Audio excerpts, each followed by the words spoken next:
At the end of the 86th year before Christ, when the powers of the consul Lucius Valerius Flaccus was coming to an end, his colleague in the consulate persuaded Lucius Valerius to go to the east, as if for war with Mithridates, and in fact to destroy Lucius Cornelius Sulla.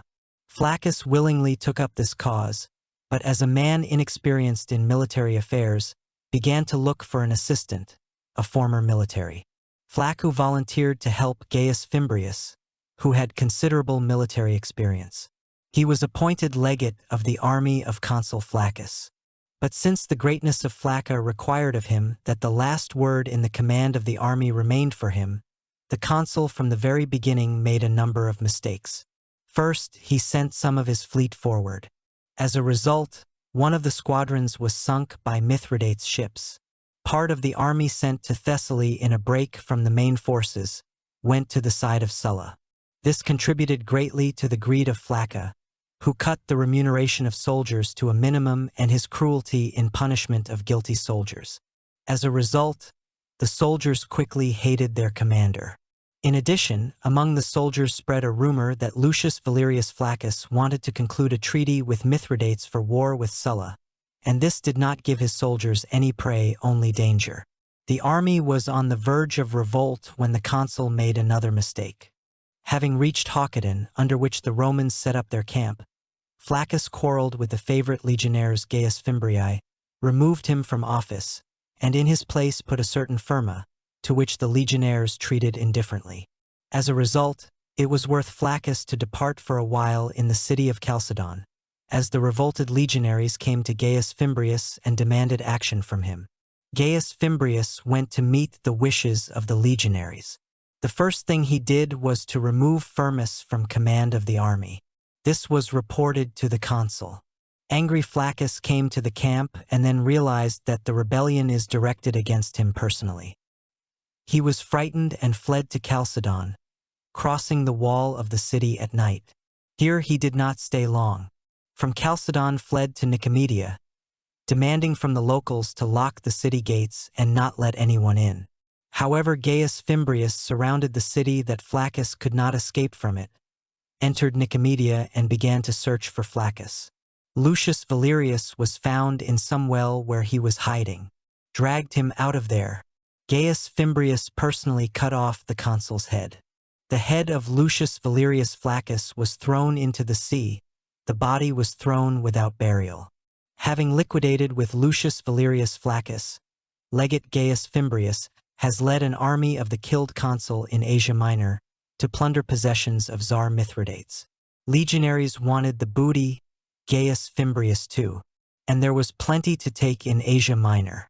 Having learned about the appearance of the army of Fimbria on the peninsula, Mithridates sent against it his troops, led by one of his sons. However, Fimbria in a number of battles defeated these units. Then Mithridates personally led the best of his troops against Gaius Fimbria. The result was the same.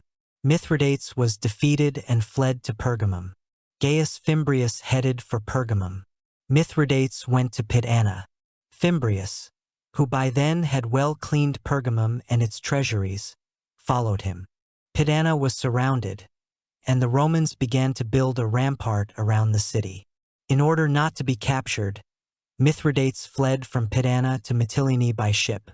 Fimbria plundered Pitana and moved to the shores of Hellespont, ravaging on his way meeting cities and villages. When he approached the city of Ilion, the locals, wishing to escape the plunderers from the army of Fimbria, appealed for help to Lucius Cornelius Sulla, whose troops stood in Thrace. Sulla reassured the Ilionians, as a people related to the Romans. According to Roman legends, the founders of Rome were descendants of the inhabitants of Ilion, and told them to tell Fimbria that they had already surrendered to Sulla and were under his protection. When Gaius Fimbria approached Ilion, Sulla's words were relayed to him. In response, Gaius Fimbria suggested to the Ilians that since they are already under the rule of Rome, they have nothing to fear him, as he is also a Roman and comes from a kindred Ionian people. The Ilians believed and opened the gates.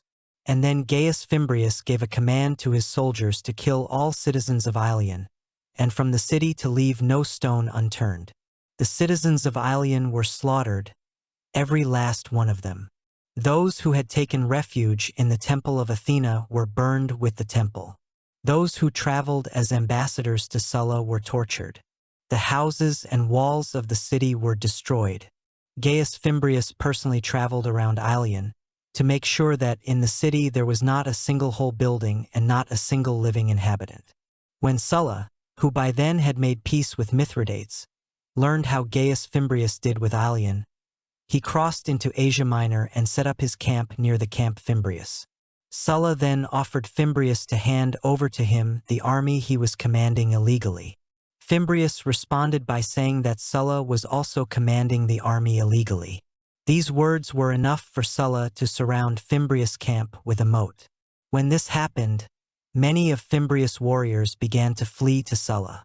Fimbrius called his soldiers to a meeting, wanting to inspire them to fight Sulla, but the soldiers flatly refused to fight their fellow citizens.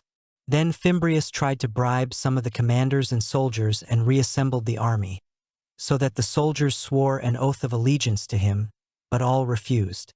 Even Nonius, who was closest to Gaius Fimbria, refused.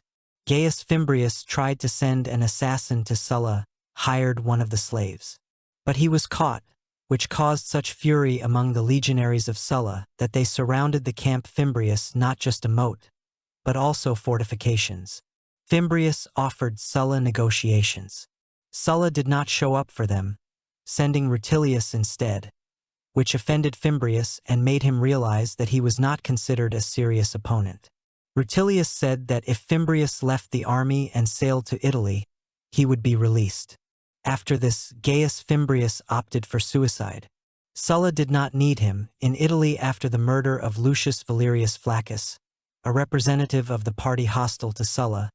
He could not return.